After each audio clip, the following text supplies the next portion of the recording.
जरा सोचिए कि एक लकीर है, एक तरफ इंसाफ है और दूसरी तरफ कानून। लेकिन क्या हो जब वो लकीर ही धुंधली पड़ जाए। आज हम अविनाश मिश्रा की कहानी में गहराई तक जा रहे हैं। एक ऐसा पुलिस ऑफिसर जो इसी अखलाकी तूफान के बिल्कुल बीच में खड़ा था। क्या मैं हीरो हूं या विलन? ये सवाल सिर्फ अविनाश मिश्रा का खुद से नहीं, बल्कि हम सबसे है जो उसकी कहानी को समझते हैं। और इसका जवाब वो इतना सीधा नहीं जितना लगता है। देखिए, हर सिक्के के दो रुख होते हैं। अविनाश मिश्रा के लिए भी ऐसा ही है। एक तरफ तो वो चमकता हुआ बीज है, एक निडर पुलिस वाला जो साफ सुथरी सड़कों का वादा करता है। लेकिन सिक्के को पलटकर देखें तो एक साया नजर आता है, एक ऐसा इनकाउंटर स्पेशलिस्ट जो कानून को अपनी जेब में रखता है और जिसके तरीके इंसाफ के पूरे तस्वुर पर ही सवाल खड़े कर देते हैं। तो ये सब शुरू कैसे हुआ, ये समझने के लिए कि अविनाश वो शख्स क्यों बना जो वो है, हमें उस बहरान की तरफ वापस जाना होगा जिसने एक बिल्कुल नई किस्म की पुलिस फोर्स यानी एसटीएफ को जन्म दिया। एसटीएफ यानी स्पेशल टास्क फोर्स कोई आम पुलिस यूनिट नहीं था। नहीं, ये एक जवाब था, एक ऐसा हथियार जिसे सिस्टम की सुस्त रफ्तारी और फाइलों के चक्कर को काटने के लिए बनाया गया था। उन्हें गैर मामूली इख्तियारात दिए गए थे, यानी पूरी आज़ादी, बस एक मिशन के साथ। एसटीएफ की पैदाइश दरअसल मायूसी से हुई थी। सोचें जरा, एक गैंगस्टर इतना बेखौफ है कि वो सीधा वजीर आला के सर पर इनाम रख देता है। पुलिस फोर्स इतनी बेबस है कि वो कुछ नहीं कर पाती, और हुकूमत इतनी मजबूर हो जाती है कि वो कानून की किताब को एक तरफ रखकर एसटीएफ बना देती है। और उनका फलसफा क्या था, वो इस एक बयान में साफ जाहिर है।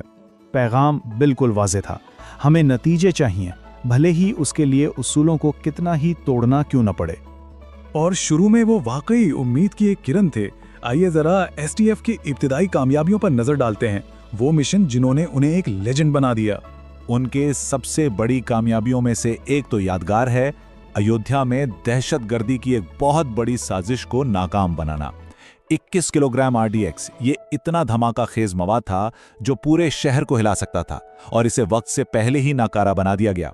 ये थी एसटीएफ की ताकत। और कामयाबियां बस आती ही रहें। अयोध्या की साजिश नाकाम करने के बाद उन्होंने हथियारों का एक बड़ा नेटवर्क तोड़ा, एक सियासतदान के कत्ल की गुत्थी सुलझाई और जराइम की दुनिया में ऐसी हलचल मचाई कि दर्जनों गैंगस्टर्स या तो मारे गए या फिर भागने पर मजबूर हो गए। इन कामयाबियों के साथ एक खौफनाक शोहरत भी मिली। सड़कों पर अब वो सिर्फ पुलिस वाले नहीं थे, वो महाकाल बन चुके थे, यानी मुजरिमों के लिए मौत का फरिश्ता। लेकिन ये वो मुकाम है जहां कहानी में एक बड़ा मोड़ आता है, जहां हीरो की चमक मांद पड़ने लगती है और सही और गलत के बीच की लकीरें इतनी धुंधला जाती हैं कि पहचानना मुश्किल हो जाता है। और ये हमें वापस उसी बुनियादी सवाल पर ले आता है, जब कोई एक टूटे हुए निजाम से लड़ रहा हो तो वो किस हद तक जा सकता है इससे पहले कि वो खुद ही टूट जाए। और फिर सब कुछ बिखरना शुरू हो गया। शुरुआत एक मशकूक मौत से हुई, एसटीएफ की हिरासत में एक मुल्जिम, और देखते ही देखते उनकी दुनिया उलट गई। अंदरूनी तहकीकात, हरीफ पुलिस यूनिटों की दखल अंदाजी, हर तरफ से सियासी दबाव, और मीडिया जो कभी उनके गुण गाता था अब उनके खून का प्यासा था। क्योंकि जल्द ही ये बात साफ हो गई कि ये लड़ाई सिर्फ जराइम के खिलाफ नहीं थी, ये एक बहुत बड़े खेल का हिस्सा था, एक सियासी शतरंज का खेल जिसमें एसटीएफ सिर्फ एक मोहरा था।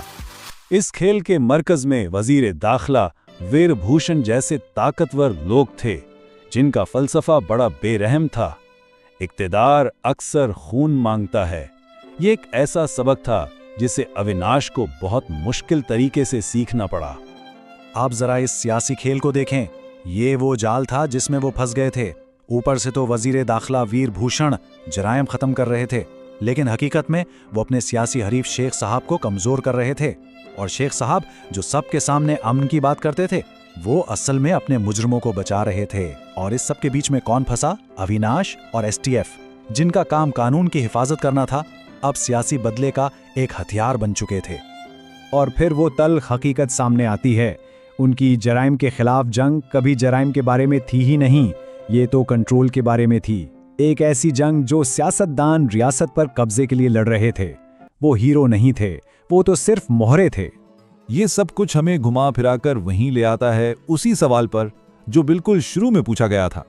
जरा इसके आमाल का हिसाब किताब देखें। एक तरफ हीरो वाले काम हैं, इसने एक शहर को दहशतगर्दी से बचाया, बड़े बड़े मुजरिमों के नेटवर्क तोड़े। दूसरी तरफ विलन वाले काम है, एक आदमी उसकी हिरासत में मर जाता है और उसके तरीके कानून से बिल्कुल बाहर हैं। तो आखिर वो है कौन? और इसके अंदरूनी कश्मकश को मजीद गहरा करने के लिए उसके अपने वालिद की आवाज़ गूंजती है, एक ऐसी आवाज़ जो ना सिर्फ उस पर बल्कि इस पूरे सिस्टम पर इल्ज़ाम लगाती है जिसकी वो खिदमत कर रहा है, इसे करप्ट और नाकारा करार देती है। आखिर में हम सब के जहन में यही एक परेशान कुन सवाल रह जाता है, एक ऐसे निज़ाम में जो खुद ही टूटा हुआ हो, क्या इंसाफ कायम करने के लिए एक हीरो को राक्षस बनना पड़ता है? ये एक ऐसा सवाल है जिसका कोई आसान जवाब